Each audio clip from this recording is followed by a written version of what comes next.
Pernyataannya di Truth Social keras, bahkan sampai mencabut izin siar bagi media yang melakukan pemberitaan kritis soal perang Amerika-Iran. Kenapa tiba-tiba Trump melakukan sensor ketat? Apa yang sebenarnya sedang disembunyikan? Dan Presiden Amerika Donald Trump disebut-sebut berbohong lagi. Akibatnya, banyak media enggan mempercayai Donald Trump. Bahkan saat ini, pertempuran yang sedang sengit di wilayah Timur Tengah itu menandakan bahwa Amerika Serikat kini diambang kehancuran. Bahkan ratusan mayat yang tak bisa dievakuasi hingga saat ini. Inilah yang menyedihkan kondisi tentara Amerika Serikat di Timur Tengah. Karena itu, saudara, tonton media ini hingga akhir agar tak gagal paham.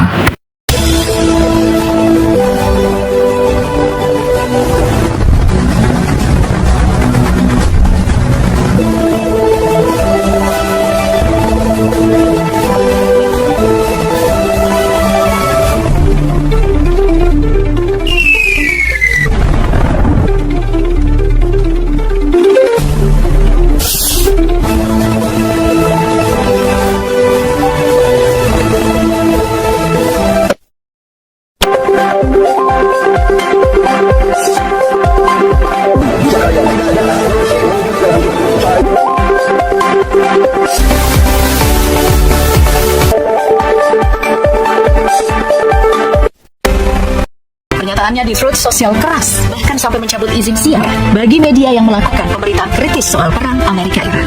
Kenapa tiba-tiba Trump melakukan sensor ketat? Apa yang sebenarnya sedang disembunyikan?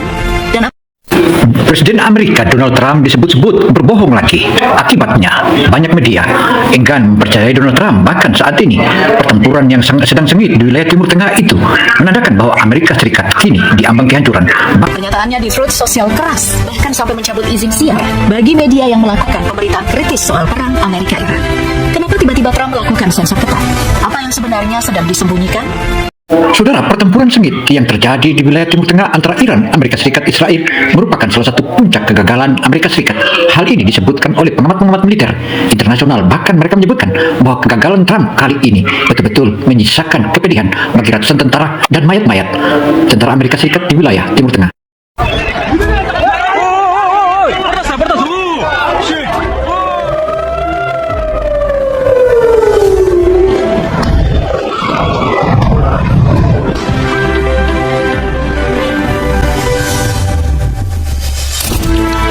Donald Trump sekarang bergabung dengan Benjamin Netanyahu melakukan sensor ketat.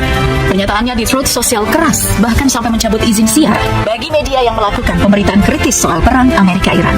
Kenapa tiba-tiba Trump melakukan sensor ketat? Apa yang sebenarnya sedang disembunyikan?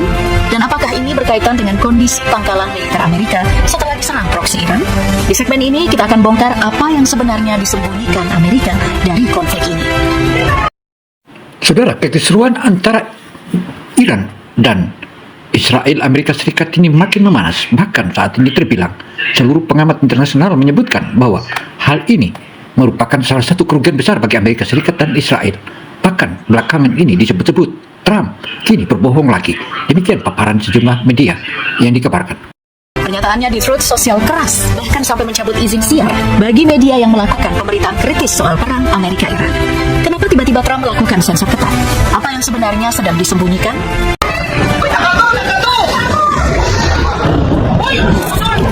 Sebelum kita membahas apa yang sebenarnya disembunyikan Amerika Serikat, kita perlu paham dulu kenapa Donald Trump tiba-tiba memilih jalur sensor ketat terhadap media. Sinyalnya sebenarnya sudah muncul, dan Kane, Kepala Staf Gabungan Amerika Serikat, sempat menegaskan Iran masih jauh dari kata kalah, bahkan belum melemah, tapi justru berkembang. Ini poin penting, dan ini yang coba ditahan dari publik. Di sisi lain ada faktor domestik. Mayoritas warga Amerika sebenarnya tidak menginginkan perang berkepanjangan. Ini yang kemudian jadi tekanan politik besar.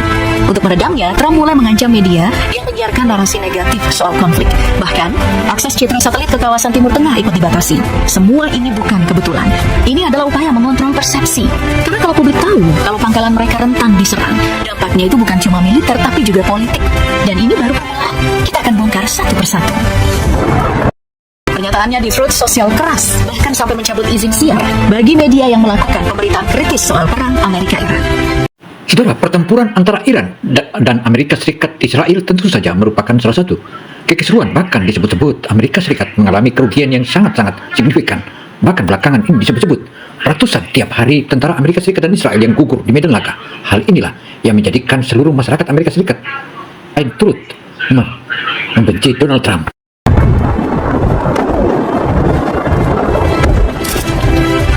laporan yang bocor mulai menunjukkan gambaran yang sangat berbeda dengan narasi resmi Amerika Serikat. Serangan dari Iran maupun dari kelompok proksi Iran, baik lewat drone maupun rudal, ternyata bukan sekadar gangguan kecil. Kita mulai dari pangkalan udara Al-Dafra. Selama ini video yang beredar hanya memperlihatkan serangan dari jarak jauh, sulit diverifikasi. Tapi, citra satelit resolusi tinggi mulai membuka fakta yang lebih dalam. Hanggar pesawat rusak, bangunan militer hancur, dan fasilitas strategis terlihat terkena dampak langsung. Ini bukan sekadar klaim, ini bukti visual yang mulai membentuk pola. Dan yang lebih penting, targetnya tidak acak. Ada indikasi kuat kalau yang disasar adalah pusat komunikasi dan infrastruktur vital, bukan sekadar bangunan biasa. Di Irak situasinya tidak jauh berbeda. Pangkalan militer Victoria di dekat bandara Baghdad dilaporkan diserang roket dan drone oleh milisi pro-Iran. Video yang beredar menunjukkan kebakaran besar, api membumbung tinggi, dan asap pekat menyelimuti area sekitar. Pernyataannya di Truth Social keras, bahkan sampai mencabut izin siar bagi media yang melakukan pemberitaan kritis soal perang Amerika-Iran. Kenapa tiba-tiba Trump melakukan sensor ketat? Apa yang sebenarnya sedang disembunyikan? Dan Saudara, perang yang kian membara dan terus memanas bahkan terus terjadi kehancuran di kedua belah pihak menunjukkan bahwa sesungguhnya perang ini merupakan salah satu emosi para kepala-kepala negara. Bahkan dapat dikatakan terjadilah perampasan nilai-nilai ekonomi, bahkan nilai-nilai kemanusiaan. Hal ini tentu saja semestinya sudah harus ada solusi, dan Persatuan Bangsa-Bangsa atau PBB semestinya sudah harus melakukan sidang tingkat tinggi. Meski begitu, kita semua berharap segera-segera reda perang yang terus berkecamuk ini. laporan menyebut serangan ini menghantam titik-titik penting di dalam basis, bukan area kosong. Lalu di Bahrain, citra satelit dari Planet Labs dan Airbus yang dianalisis oleh The New York Times menunjukkan sesuatu yang sulit untuk dibantah. Kerusakan nyata di pangkalan utama Angkatan Laut Amerika. Beberapa bangunan bahkan tampak hilang dari struktur aslinya, meninggalkan bekas yang jelas terlihat dari atas. Drone Iran juga menghantam kubah pelindung radar di markas Armada Kelima Angkatan Laut Amerika Serikat. Di Kuwait, Camp Arif Jan juga jadi sasaran. Iran merilis citra satelit yang menunjukkan titik-titik dampak serangan. Yang terkena adalah Radome, pelindung sistem komunikasi militer. Ada 6 unit menurut klaim Iran. Ini bukan target sembarangan. Di dalam Radome terdapat radar, sistem data, dan pusat koordinasi. Jika satu rusak, mungkin masih bisa diatasi. Tapi jika beberapa sekaligus terdampak, maka gangguannya mulai terasa secara sistemik. Serangan juga menjangkau Arab Saudi. Di Prince Sultan Air Base, satu bangunan terlihat hancur total. Sementara di Al Udeid, 2 titik penting terkena dampak di utara sektor komunikasi satelit dan di selatan pusat komando. Ini bukan kebetulan. Di Yordania yang dihantam bahkan lebih krusial. Radar ANTPY-2, bagian utama dari sistem pertahanan THAAD. Dalam citra satelit, objek ini terlihat hancur. Tanpa radar, sistem secanggih apapun akan kehilangan kemampuan dalam deteksi optimalnya. Polanya mulai semakin terlihat jelas. Targetnya spesifik, komunikasi dan kendali. Jika komunikasi terganggu, aliran informasi akan tersendat. Jika pusat komando terdampak, proses pengambilan keputusan itu melambat. Dan ketika dua fungsi ini terganggu secara bersamaan, dampaknya bukan cuma lokal, tapi memengaruhi keseluruhan operasi pangkalan. Pernyataannya di Truth Social keras, bahkan sampai mencabut izin siar bagi media yang melakukan pemberitaan kritis soal perang Amerika-Iran. Kenapa tiba-tiba Trump melakukan sensor ketat? Apa yang sebenarnya sedang disembunyikan? Saudara, kesetegangan antara perang yang terus terjadi dan berkecamuk ini menunjukkan bahwa kedua belah pihak tampak ada sesuatu yang menjadi rahasia umum. Akankah rahasia ini terungkap sejak sebagaimana yang telah disembunyikan atau dibohongkan oleh pihak Trump, dan juga sebaliknya? Hal ini menunjukkan bahwa perang ini tak mungkin dengan mudah reda, bahkan terus bergejolak. Kehancuran di mana-mana terjadi. Semua ini mengarah pada suatu kesimpulan. Ini bukan serangan acak, melainkan operasi yang diperhitungkan dengan matang. Dan sekarang, kita sampai pada pertanyaan yang jauh lebih besar. Setelah semua ini terjadi, apa dampaknya bagi Amerika? Dalam jangka pendek mungkin serangan ini terlihat terkendali, tapi dalam jangka panjang dampaknya bisa jauh lebih besar. Kenapa? Karena ini bukan sekadar soal kerusakan fisik. Ini soal perubahan keseimbangan kekuatan. Pertama, dampaknya tidak berhenti di kerusakan infrastruktur. Ini sudah menyentuh personil. Sekitar 19 tentara Amerika Serikat dipindahkan ke Jerman bukan untuk rotasi biasa, tapi untuk perawatan serius. Dan ini bukan kejadian pertama. Perang ini juga mulai menunjukkan harga yang jauh lebih besar. Menurut Al Jazeera, hingga hari ke-16 konflik, 15 Maret 2026, setidaknya 2.331 orang telah tewas. Pernyataannya di Truth Social keras, bahkan sampai mencabut izin siar bagi media yang melakukan pemberitaan kritis soal perang Amerika-Iran. Saudara, gugurnya ribuan prajurit yang ada di wilayah konflik tersebut bukanlah hal biasa, tetapi ini merupakan salah satu kebiadaban yang tak bisa dihentikan. Dan ini ambisi kalangan pimpinan atau pemerintahan dan pemimpin pemerintahan yang memiliki target-target, bahkan targetnya tak memperdulikan nyawa banyak manusia di wilayah konflik tersebut, sehingga terjadi kedua belah pihak korban dan korban. Korban terbanyak terjadi di Iran dan Lebanon. Angka ini belum termasuk lebih dari 23.000 korban luka yang memperlihatkan skala dampak yang jauh lebih luas dari yang terlihat di permukaan. Di sisi lain, ada pergerakan yang tidak biasa. Kapal-kapal perang Amerika mulai menjauh dari zona konflik. Bahkan muncul laporan bahwa tidak ada satupun kapal dalam radius ratusan kilometer dari area pertempuran. Kalau ini benar, ini bukan sekadar reposisi, ini sinyal perubahan besar. Selama puluhan tahun, kapal induk adalah simbol dominasi Amerika yang selalu berada di garis depan. Tapi sekarang, simbol ini justru mundur. Dan ketika itu terjadi, kepercayaan sekutu mulai goyah. Saudara, goyahnya keputusan atau goyahnya para sekutu-sekutu Amerika Serikat dan Israel kini bukan lagi goyah biasa, tetapi melihat kekuatan yang mereka lawan, yaitu Iran. Bukannya kekuatan biasa, tetapi Iran ada di belakang. Beberapa negara-negara besar termasuk terlibat sejumlah BRICS atau organisasi yang masuk dalam BRICS, dan ini menunjukkan bahwa perang ini bisa pasti dipastikan Iran bakal menang. Pernyataannya di Truth Social keras, bahkan sampai mencabut izin siar bagi media yang melakukan pemberitaan kritis soal perang Amerika-Iran. Kenapa tiba-tiba Trump melakukan sensor ketat? Apa yang sebenarnya sedang disembunyikan? Buktinya terlihat saat Amerika mencoba membentuk koalisi untuk mengamankan Selat Hormuz. Responnya jauh dari solid. Negara-negara seperti Spanyol, Jerman, Italia, Australia, dan Jepang justru menolak. Sebagian hanya setengah mendukung dan banyak yang memilih diam. Salah satu alasan utamanya adalah biaya perang yang sangat besar. Amerika dilaporkan sudah mengeluarkan lebih dari 23 miliar dolar. Kerugian juga datang dari hancurnya radar ANTP-Y2 dalam sistem FAD di Uni Emirat Arab, Yordania, dan Arab Saudi dengan nilai yang mencapai sekitar 2 miliar dolar. Dan di titik ini, pertanyaannya mulai berubah. Bukan lagi siapa yang menyerang, tapi siapa yang mulai kehilangan kendali.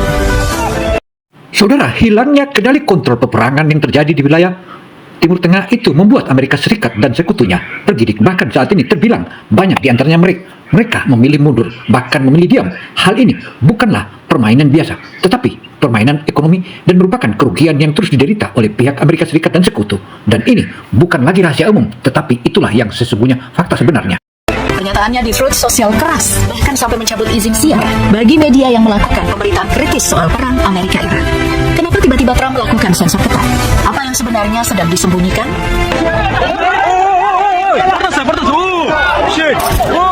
Bagi Iran, ini bukan sekadar serangan militer. Ini adalah kemenangan narasi. Media-media yang dekat dengan Iran mulai membangun cerita, bahkan bahwa mereka berhasil menembus pertahanan Amerika. Bahwa kekuatan besar seperti Amerika ternyata tidak sepenuhnya tidak tersentuh. Tapi kalau kita menganggap ini cuma bagian dari narasi propaganda, tidak juga. Kalau dilihat lebih dalam, ini bukan sekadar serangan biasa. Ini bagian dari strategi Iran yang cukup sistematis. Mereka mencoba membutakan sistem pertahanan Amerika Serikat dengan menghancurkan instalasi radar terlebih dahulu. Setelah itu, gelombang rudal dan drone yang relatif murah dan sederhana dikirimlah ke berbagai target. Tujuannya jelas, menguras dan melemahkan sistem pencegat pertahanan udara. Dan dampaknya mulai terasa. Amerika, negara-negara Teluk, bahkan Israel sendiri kini menghadapi tekanan besar, krisis rudal pencegat yang belum pernah terjadi sebelumnya.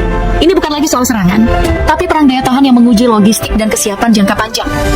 Pernyataannya di Truth Social keras, bahkan sampai mencabut izin siar bagi media yang melakukan pemberitaan kritis soal perang Amerika-Iran. Kenapa tiba-tiba Trump melakukan sensor ketat? Apa yang sebenarnya sedang disembunyikan? Saudara, sejumlah pengamat yang ada di wilayah Timur Tengah dan pengamat internasional menyebutkan bahwa perang ini, menurut amatan-amatan dari pihak Amerika Serikat, terutama Donald Trump, melihat bahwa perang ini hanyalah sementara dan satu kali hantaman atau dua kali hantaman, Iran akan hancur. Tetapi ternyata Iran bukan lagi kekuatan biasa, tetapi Iran siap bertempur meskipun dalam waktu jangka panjang. Hal ini yang membuat terbelalak mata pengamat militer wilayah Timur Tengah dan juga pengamat internasional, terutama asal Amerika Serikat. Di sisi lain, sinyal dari Teheran semakin tegas. Menteri Luar Negeri Iran Abbas Araghchi bersama figur kepemimpinan seperti Mojtaba Khamenei menyampaikan pesan keras. Iran tidak ingin konflik ini berakhir dalam waktu dekat. Mereka ingin memberi pelajaran agar lawan tidak berani menyerang lagi. Artinya ini bukan sekadar balasan, tapi upaya membangun efek jera jangka panjang. Namun yang terlihat di permukaan mungkin cuma sebagian kecil dari cerita. Serangan demi serangan terus terjadi. Pangkalan dihantam, fasilitas dirusak, intensitasnya tidak menurun, justru cenderung konsisten. Tapi angka resmi hampir tidak pernah benar-benar jelas. Tidak ada rincian lengkap soal korban, tidak ada laporan utuh tentang skala kerusakan. Informasi yang keluar sangat terbatas, seolah disaring ketat sebelum sampai ke publik global. Dan di titik ini kita kembali ke awal tadi. Kenapa Donald Trump dan sekutunya begitu ketat mengontrol informasi? Mungkin karena yang dipertaruhkan bukan hanya perang, tapi citra kekuasaan itu sendiri. Dan kalau citra ini runtuh, dampaknya bisa jauh lebih besar daripada satu serangan militer. Pernyataannya di Truth Social keras, bahkan sampai mencabut izin siar bagi media yang melakukan pemberitaan kritis soal perang Amerika-Iran. Kenapa tiba-tiba Trump melakukan sensor ketat? Apa yang sebenarnya sedang disembunyikan? Dan Presiden Amerika Donald Trump disebut-sebut berbohong lagi. Akibatnya, banyak media enggan mempercayai Donald Trump. Bahkan saat ini, pertempuran yang sedang sengit di wilayah Timur Tengah itu menandakan bahwa Amerika Serikat kini diambang kehancuran. Bahkan ratusan mayat yang tak bisa dievakuasi hingga saat ini. Inilah yang menyedihkan kondisi tentara Amerika Serikat di Timur Tengah. Demikianlah paparan opini Gini Television Indonesia seputar hancurnya dan hilangnya kepercayaan media terhadap Donald Trump. Bahkan Donald Trump disebut-sebut sebagai presiden yang suka berbohong. Hal ini tentu saja merupakan salah satu presiden buruk bagi presiden Amerika belakangan ini. Saya Gino Samsudin Besar melaporkan. Wassalamualaikum warahmatullahi wabarakatuh.